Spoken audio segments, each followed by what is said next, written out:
Thanks, Sophia, for the introduction. So, in the Netherlands, we have names that are on our passport. And in my passport, we have the name is Daniel, and then the second name, Korstian. But then actually in the Netherlands, we actually use a name daily that's, well, might be something completely else. But in my case, it's actually a composition of the first two characters of both names. So that's my introduction about composition. And now I'm going to talk about something completely else. So my name is Daco, and thank you all for coming. So after lunch, I hope I can entertain you a bit. So one of the hardest things about software engineering is the increasing complexity of software. One of the possible solutions to this problem is to program with derived values. Now, what are derived values? Derived values are values which are computed from base values. And whenever base values change, the derived values should change accordingly. And this allows the programmer to focus on what should be computed and to ignore how and when it should be computed. So it's no wonder that we have many systems in reactive programming and incremental computing that use this idea of derived values. And well, I've put some logos up here, but there's many more systems, notably the Curry On talk, which introduced Reflex from Facebook, so that's another one. Now, last year at ECOOP, I introduced IceDust, which is also such a system, but IceDust focuses specifically on persisted data in the context of a web server. So it tries to apply the same ideas, but in a different context. And before I want to talk to you about IceDust 2, I want to talk to you about what I did last year so that you have an understanding of what I did this year. So IceDust is a data modeling language with support for derived values. So what does the data model in IceDust look like? Well, there's entities. Those are the types of objects. And then these entities have fields. So for example, we can say submissions have a grade, and whether the student passed yes or no is part of a submission.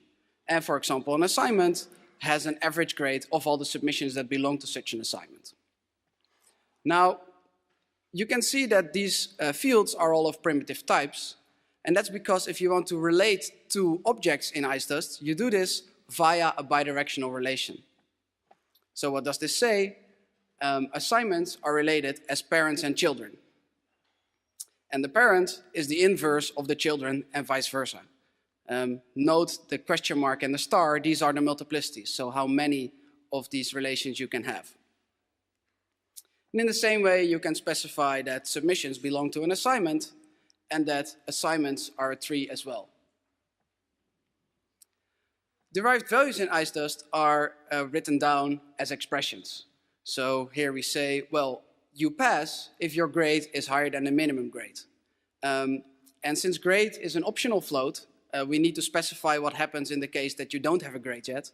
So that's where the otherwise false comes in, the last operator. For example, if we have a tree, we can say, well, if all the children pass in the tree, then the grade is equal to the average grade of the children. And if one of the children doesn't pass, well, you don't get a grade.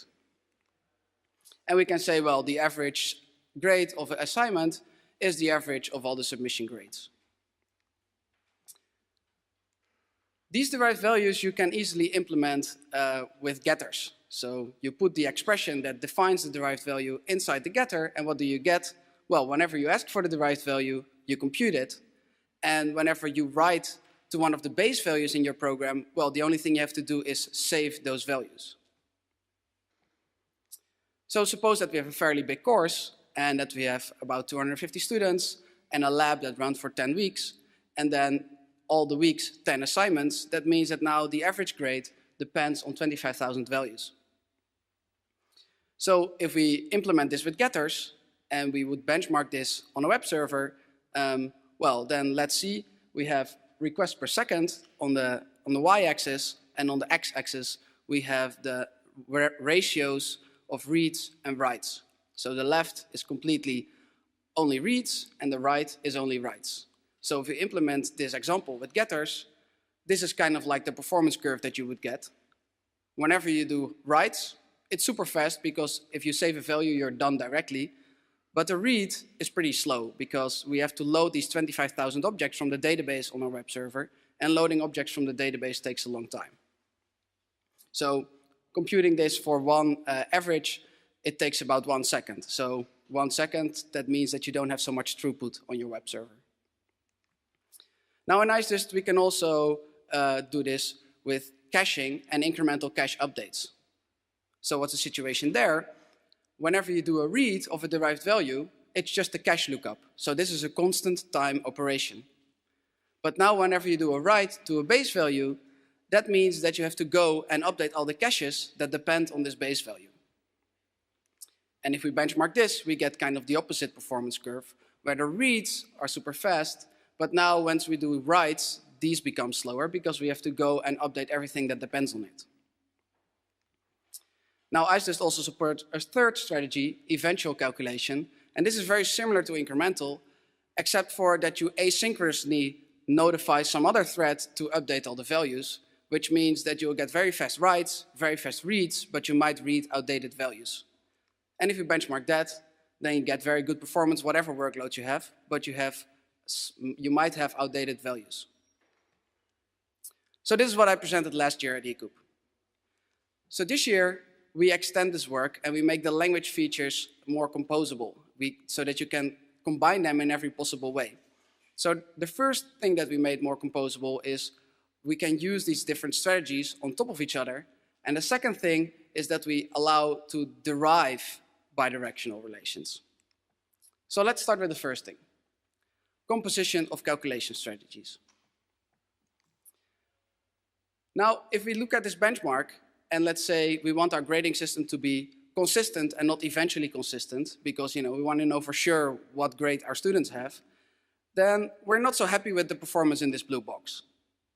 It's not as slow as on demand was, but it's not fast either. So what if we would use caching for the student grades, but we would use getters for the averages?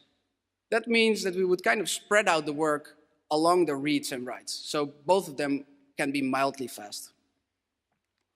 Now in IceDust 2, we can achieve this by adding these keywords to the specification, saying, well, all the fields of submission should be incremental, and all the fields of the assignment should be on demand. However, if you do this in this way, you might run into problems. And to illustrate this, I want to show a small example in Rescala. So Rescala is one of these systems that I showed you in the beginning, and it's a reactive system. So in Rescala, there are signals, and these signals, they have values that change over time. So here we have a student with a name, a city, and a street, and the values of those fields, they can change over time. Now we can specify a getter in Scala that just concatenates the street and the city to get the address. And in Rescala, we can compose signals out of signals. So here we compose a signal out of the name and the address. Now the thing here is that whenever I change the name, the summary of the student will be automatically updated because the signal propagates change notifications. However, if I change the street, well, if you ask for the address, you'll get the latest street.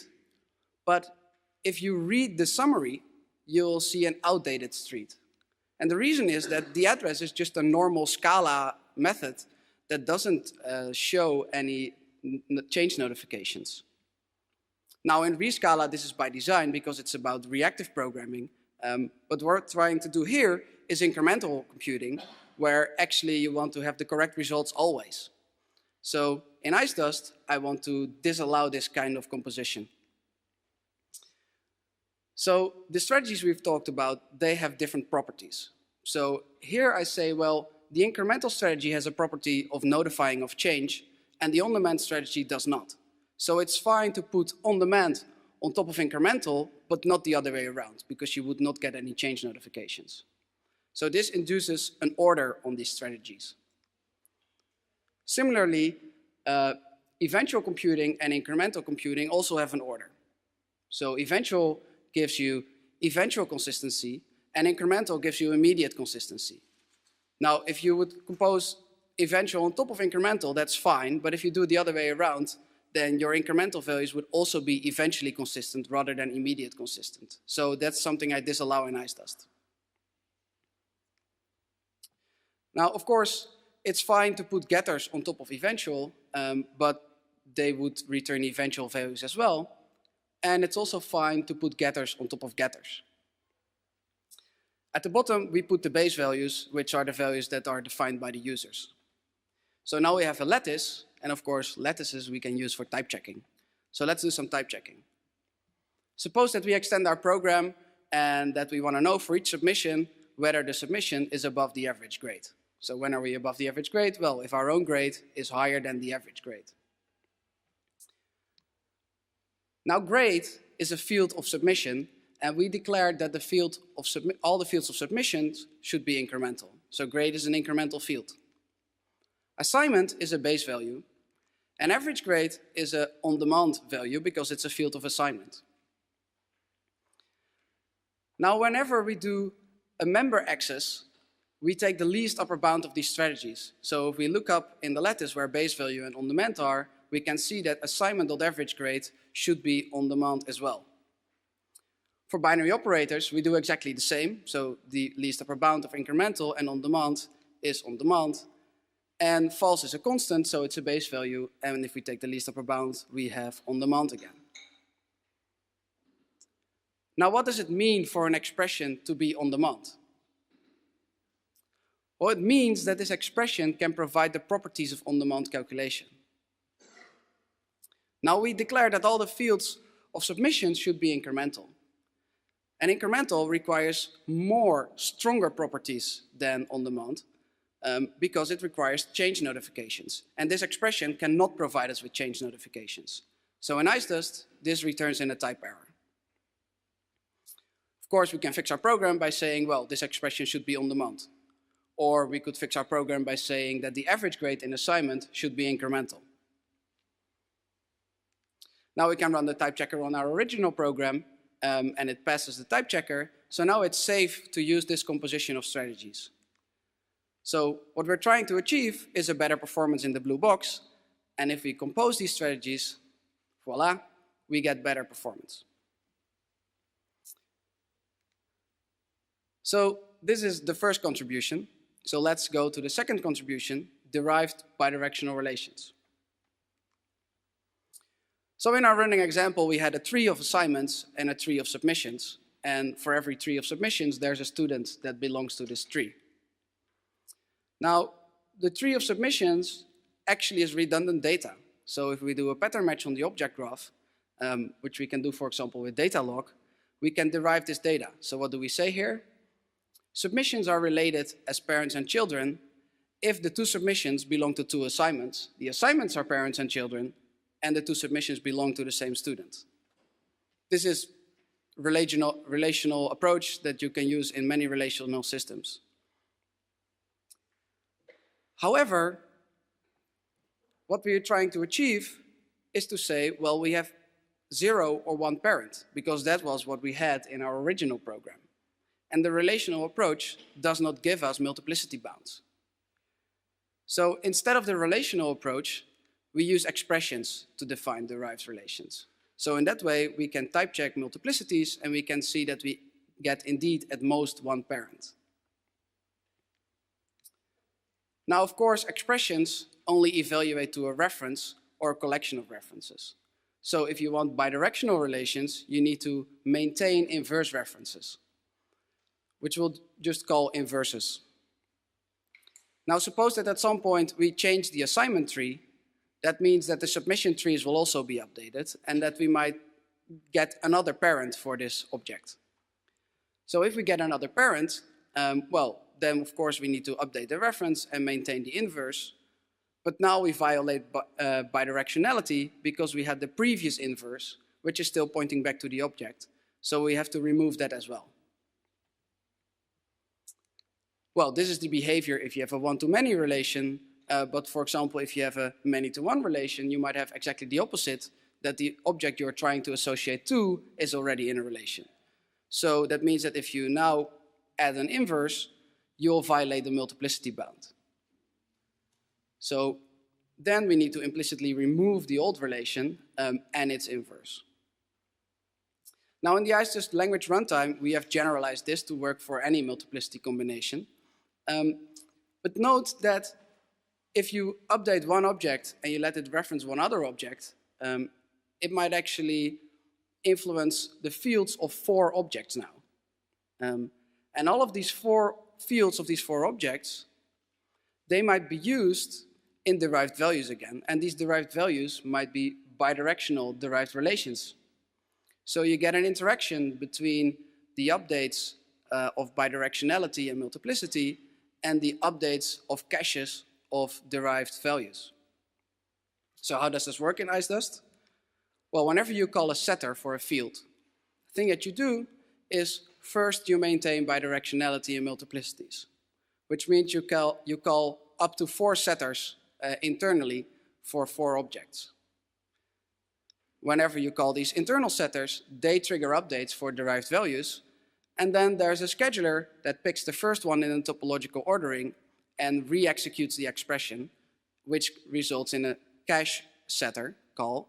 And of course, if this is bidirectional, you go through the same loop again, and you iterate until there's no more things to do. So if we now go back to our example and we make the students and the submissions explicit, then we can say, well, the submission parent is assignment parent submissions, and then find in these submissions, find the submission that belongs to the student. And moreover, we can make this incremental. So this brings me to the end of our second contribution and to the summary. So I recapped what IceDust 1 does. It provides you with a data modeling language and with multiple strategies to calculate these derived values. So on demand is just a simple getter. Incremental is a cache, but you have to update the caches on writes. And eventual is when you do the cache updates asynchronously. In IceDust 2, we've made these language features more orthogonal so that you can use them all in conjunction. So the first thing we did is we allowed for composition of calculation strategies. So all these different strategies, they have different properties, and these properties induce an ordering. We can use this ordering to check the composition of these strategies.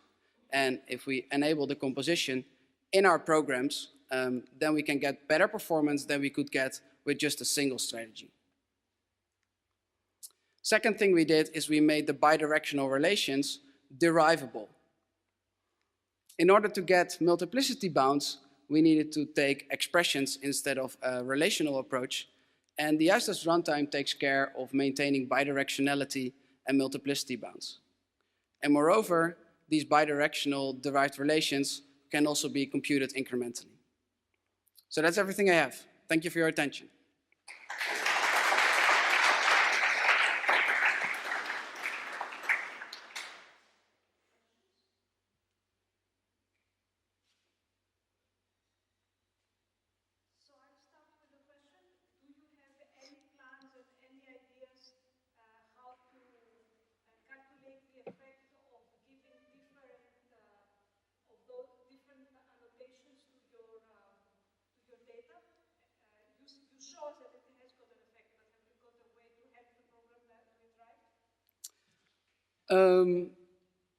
So far, it's kind of been a discovering story for me, trying to apply this and see what happens. So one of the things that's very important when you build web applications is the concurrency for different user interactions. So one of the things that we noticed that would give us lots of speed up is if the concurrent operations for different users do not overlap. So that's also why you see the dramatic improvement when we compose here, because if you have these individual student trees and an incremental update only touches a single tree, then that can happen concurrently for multiple students. While if you would cache the average of the course as well, you get this congestion. So far that's kind of like what we found as like a rule of thumb. Try to make sure that whatever you do, you have non-overlapping changes.